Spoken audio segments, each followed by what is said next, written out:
Welcome to Theme 3, Part 3. Now, where was I? I'm going to talk about the UK's place in the world and international organisations. And there are three in particular we're going to look at here.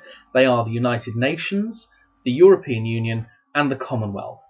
So as it says on the final page of your booklet, most countries are members of several international organisations. Some serve regions, like the African Union. Others cover countries with similar interests, like La Francophonie includes all countries where French is a national language, like France, Canada and Morocco. Some are more formal, like the United Nations, which has institutions that people meet at and bodies and you pay a subscription to as a nation, but others are less so, like the G20 that met in London a few weeks ago. The questions are, why do countries want to join these organisations, and what benefits do they have, both to the country itself and to the government, but primarily to its people, to you and I? How do we benefit from our country being a member of organisations such as the UN, the United Nations, the European Union, the EU and the Commonwealth? Now, on the final sheet are a number of questions. So, for example, we're asking you to match up the leader and their logo with their names below.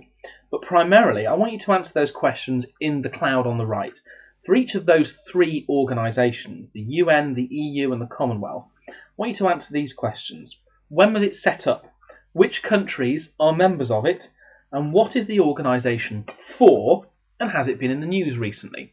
And you can do these things very easily by doing a Google search on them, going to their own websites, and then perhaps going to the BBC News website and doing a search for them to see if they have been in the news recently and what for.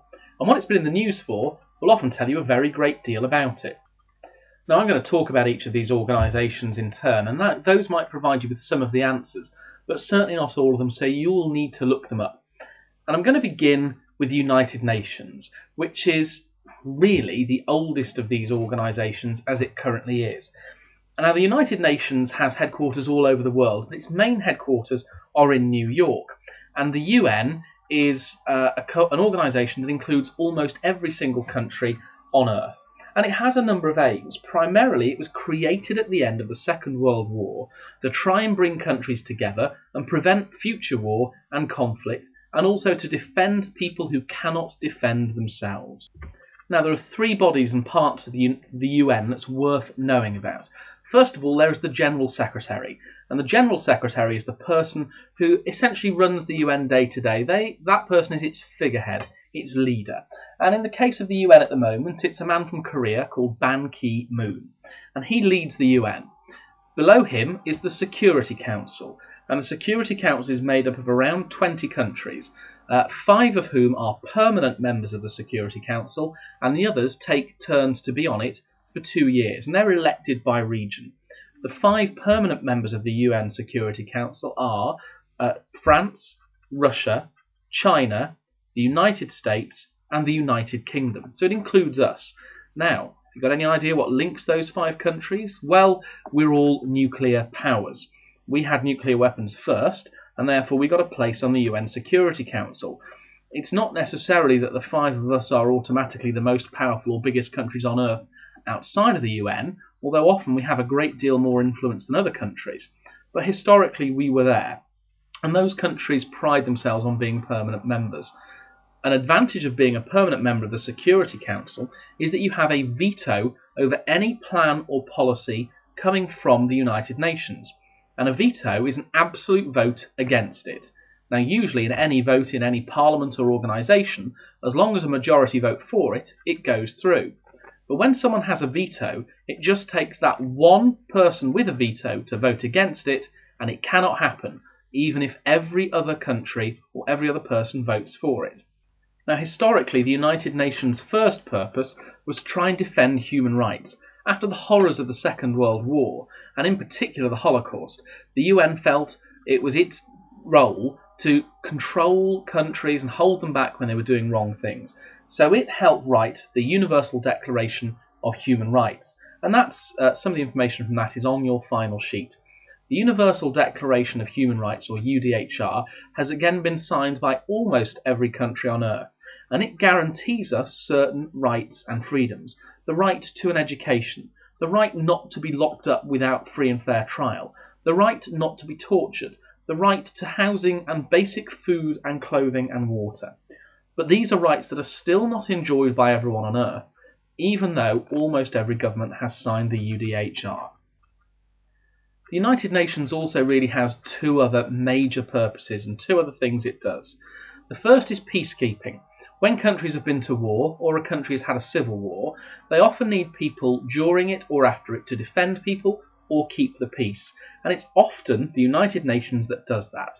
So, for example, there are many peacekeepers from the United Nations in the Congo in Africa, which has had an horrific war going back for the last 10 years. And so UN peacekeepers can come from all over the world, but often they come from a particular region or the region where the problems are taking place. So many of the peacekeepers in the Congo are from other African countries. Another thing the UN does is provide aid when a large number of human beings are in difficulty. So, for example, if there is a conflict, the United Nations will often be the first organisation there, working with many other charities and groups to try and provide food and shelter and safety for those people. But it's not just armed conflicts where they need it. For example, after the tsunami or other natural disasters like the earthquakes in Pakistan, the United Nations is there to help provide support when countries and people need it the most. So why not pause at this moment and go and do a spidergram looking at what the UN is and does, how it came about, and what's happened with it recently in the news.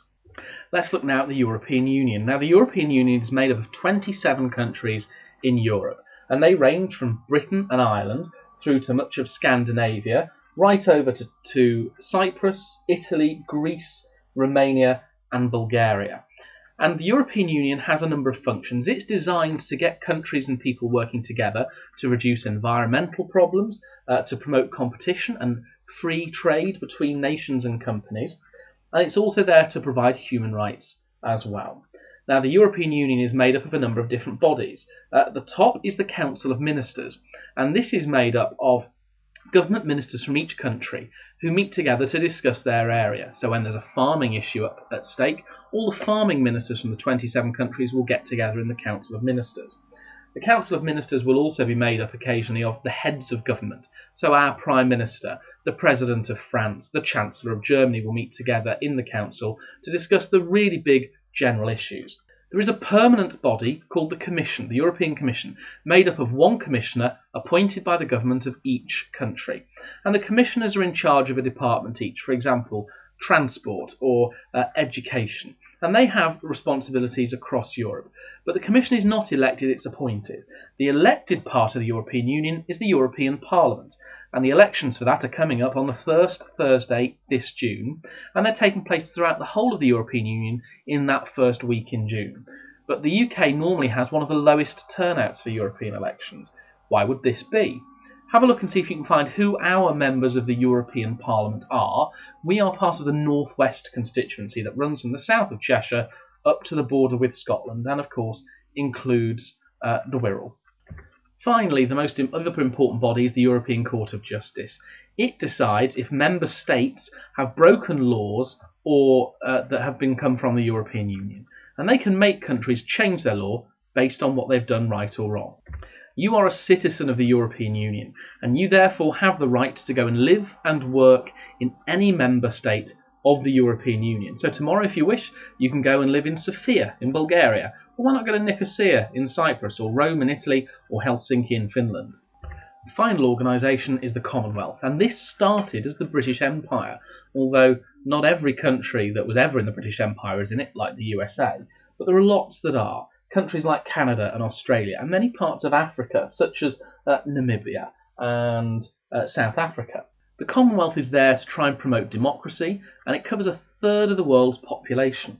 It's also there to promote economic development within countries, many of which are poor states in Africa and also India. And it has a very special place in the world, and yet in itself it's not as powerful or important as organisations such as the EU or indeed the United Nations. See what you can find out about the Commonwealth and any other international organisation that Britain is a member of. And thank you very much for listening.